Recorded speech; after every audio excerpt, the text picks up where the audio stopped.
Welcome to the Virtual Garden Club. My name is Emmanuel Doucet, and I work for the City of Ottawa. There are 5 city-operated museums, and I worked at Cumberland Heritage Village Museum, located in Cumberland. Today, I'll be talking about companion planting. If you're new to vegetable gardening, you may not know that there are favorable and harmful associations between vegetables, fruits, and even flowers.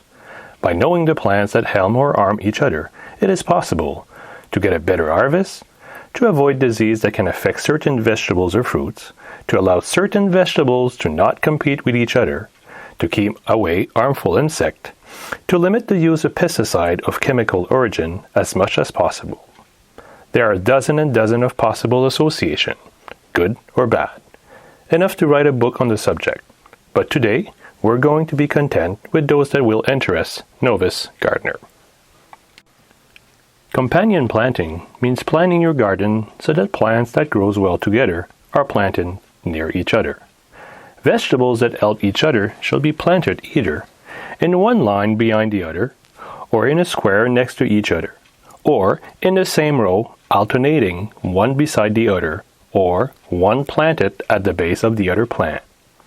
For example, in the case of fine herbs that helps other vegetables, we could plant the basil in front of each tomato stalk. In the same way, there are natural enemies in the vegetable patch, whose association is harmful. There are a combination of plants that prevent growths, attract certain insect or disease, or shade other plants or eat up the mineral reserve needed by both plants.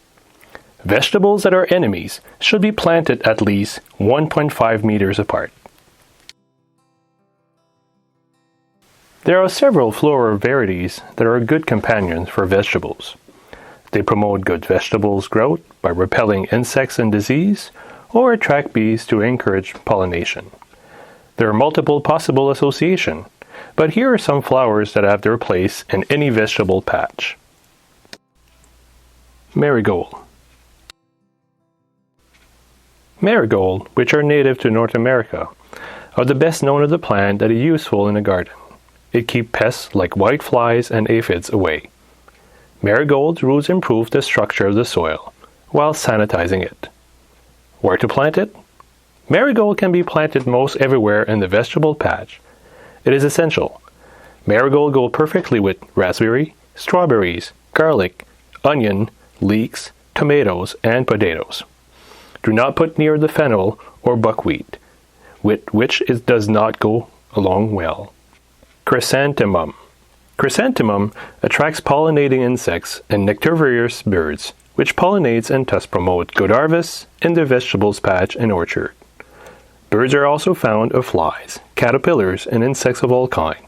They will protect your vegetable garden. If you reserve a place for them to nest in, the birds will return every year. Where to plant them?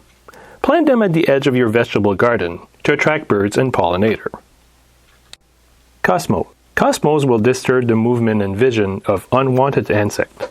They are interesting flowers in the garden because they grow quickly and can be used as light shade.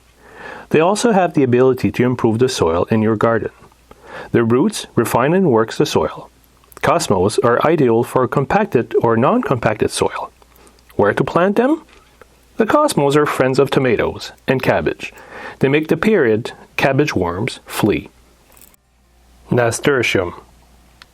Nasturtium attracts aphids and divert them from consuming your vegetables. Instead, let the aphids devour your nasturtium.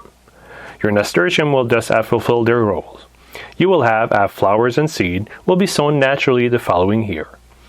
The cycle will continue from year to year without you having to intervene, unless your nasturtium becomes too vigorous. Where to plant it? Plant nasturtium in the orchard, next to the fruit trees, or in the vegetable patch beside artichoke, strawberries, radishes, and broccoli. Nasturtium also like to be alongside squash, potatoes, cucumbers, pumpkins, cabbage, and tomatoes. It is also very useful alongside ornamental plants, such as roses, which are often attacked by aphids. Companion flowers can be planted in rows between vegetables or all around the edge of your vegetable patch. So, in addition to being good for your vegetable garden, your garden will look beautiful and smell fragrant. I hope you enjoyed our video. We'll be back next week with another topic sure to tickle your green tongue. Until then, enjoy your garden. I'm Emmanuel, and on behalf of the City of Ottawa, bye for now. Funding for this program comes from the City of Ottawa's Older Adult Program, adjudicated by the Seniors Roundtable. Details are available on the City of Ottawa website.